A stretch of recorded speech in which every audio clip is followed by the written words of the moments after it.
Yo. What's up, y'all? So this right here is, I guess, mainly for men, pretty much. Not saying that women can't, this don't apply to women too, but it's mainly for men, like outside type men, or I don't know, men who into this kind of thing and so forth and so on. But look, so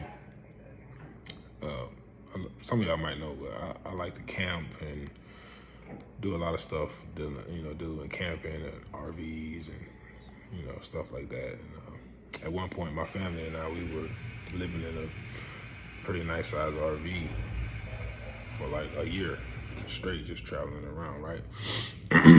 During that time, so a few things you as a man, as me thinking as a person in general, if you decide to go that route, camping, RV route, whatever, you learn a lot of things about yourself. And a lot of things I learned about myself was that, you have to really, not about myself, but about the situation. When you live in that life and you enjoy it, you have to learn how to sustain yourself. So, especially when you got your family with you, your entire family, everything you love is in this RV, all right? So I learned a lot about, not a lot, but I learned enough to be pretty self-sufficient, about plumbing, a little bit of electrical stuff.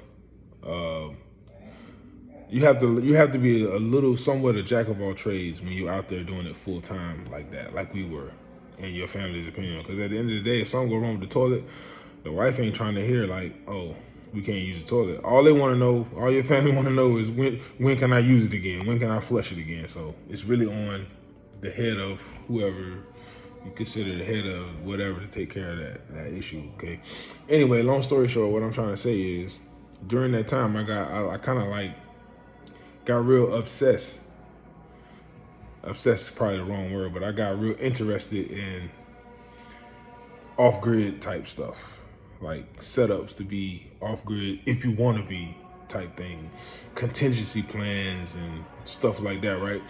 So I always said that when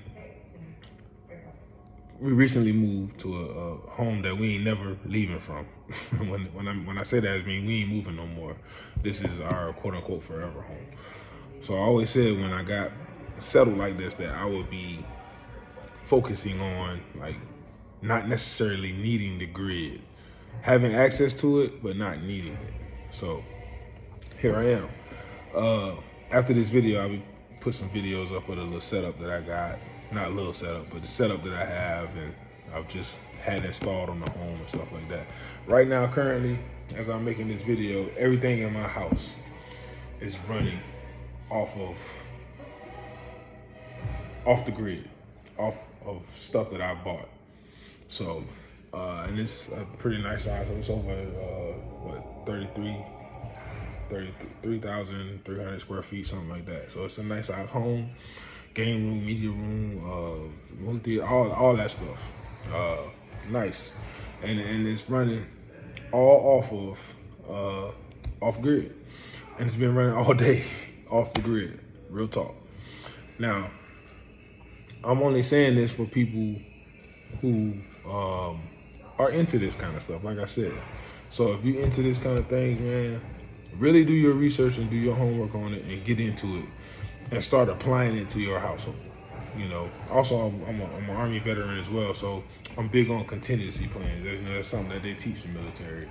Contingency. You gotta have a plan B, plan A. If this don't go right, Murphy's Law, quote unquote, Murphy's Law, all that shit. So moving to Texas, I've already had to apply that in the previous home that we built.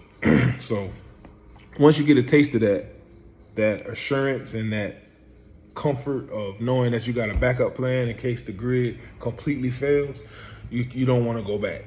So now I just took it a step further, and shit, every other day if I want, I ain't touching the grid at all. Or 2 days in a row, period. I don't want to be on the grid. Just my own power, you know, and it's all battery backup and stuff like that. So the only time I really need to be on the grid is when I'm charging the batteries up, which takes no more than 2.5, 3 hours to get back off the grid for another 14, 15, 16 hours with my current setup. And that's not even, I haven't even enhanced it yet to make it weeks, but that's coming. But anyway, what I'm saying is, man, look, men out there, you got a family, you really care about your family, you love your family, and you want to make sure that they're safe. And in the times that that really matters, start looking into like backups and stuff like that. And I ain't just talking about your, you know, your run-of-the-mill gas generator, propane generator, you know, stuff like that. Although I have that too. You know, I have that as a contingency to the other contingency. So it could also run the whole. All I gotta do is plug it in the whole house and switch that transfer switch. I'm good. You know, so I have that too. So there's nothing wrong with that. But man, look, it's so many options out there that you can run your house without relying on the actual power grid. Because if you're really at their mercy, if shit hits the fan, it's a lot of things going on in the world. And we've been living good over here, being comfortable in the United States. I look at news sometimes. I don't look at it regularly, but man, when I flip it on and I see how the people living in war-torn countries and stuff like that, it's like, dang, we blessed, you know. But that's not to say that we are we're not able to be put in that situation to where you need to have plans to take care of your family if the power grid goes out. You know, here in Texas, you know, CenterPoint is not a, people frown on that. On the CenterPoint is the people that handle the grid here in Texas, you know, and it's very strenuous because it's so hot here. Everybody's running ACs around the clock pretty much, so it's very straining on the grid. So I say all that to say this, man. Look into different products, inverters, things that you can put in. Learn about phases of electricity. You don't have to be an electrician to know a little bit about something. But during one of my previous classes, information systems technology, I went to school for that a little bit, and one of the semesters was focused on straight electrical parts, how they work, how things work, how our current transfers, the routed transfers, what are conductors, things like that, the different phases, the volts, how to read voltage, how to use a multimeter and stuff like that. So those are basic things that most men really don't be thinking about these days. And I feel like it's something that should be brought to the forefront more now. So this is partly a video, just partly knowing that, man, yo, dive into that kind of shit. Okay, dive into that kind of stuff to where you can be like, all right, my family, power outage coming. All right, I know what to do. I got this. All right, I know how this works. I know how many circuits I can have on with this generator, blah, blah, blah. You know, don't wait until you need to do it to start learning about that shit. It's too late then, you know what I mean? I went to Lowe's to get some ant spray one time and came home with a generator. And my wife was like, dang, you know, but man, as soon as that power went, she in there doing her hair like nothing wrong, you know, because that generator was working. Family, kids playing games, looking at TV because that generator was working, you know. So it's a wise investment. It might cost, depending on your financial situation, it might cost you a little bit, but I'm gonna say this. It's worth taking a loan.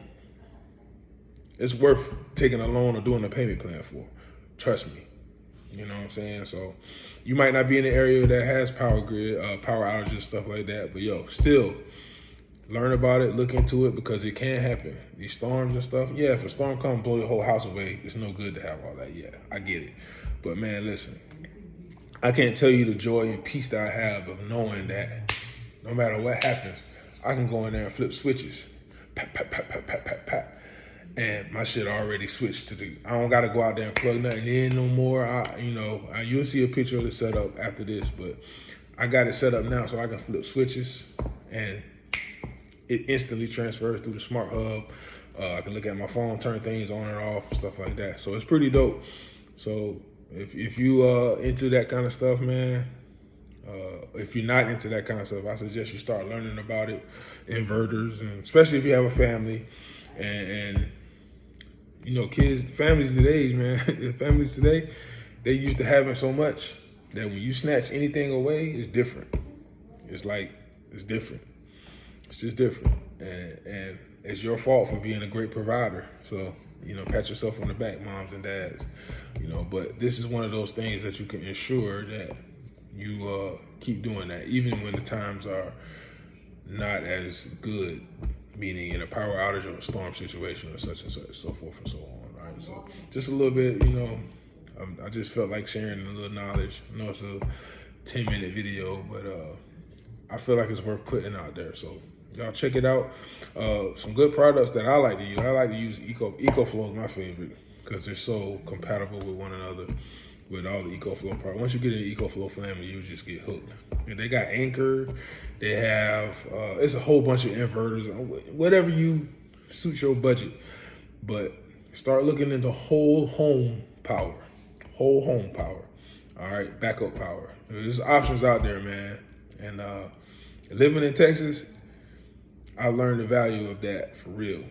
And I was raised in Wilmington, North Carolina, so we had hurricanes all the time. But as a kid, you don't think about that. But as an adult, when you're in charge of making sure the family's safe and good and comfortable, all of that shit comes to your forefront, all right? Check it out. Anybody got any questions, hit me up, you know, but just something I felt like sharing. Like I said, it's a long video, but yo, keep your house straight, all right? Get off that grid too. Don't rely on it, man, because they can charge whatever they want. And one more last thing before I go.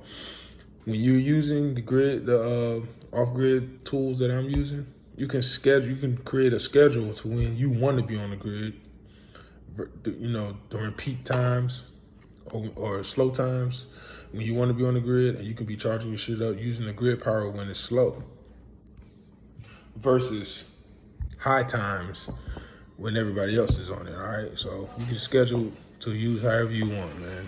Save money, cut the cost of your bills and all that. So look into it. Holla at me if you got any questions. Peace.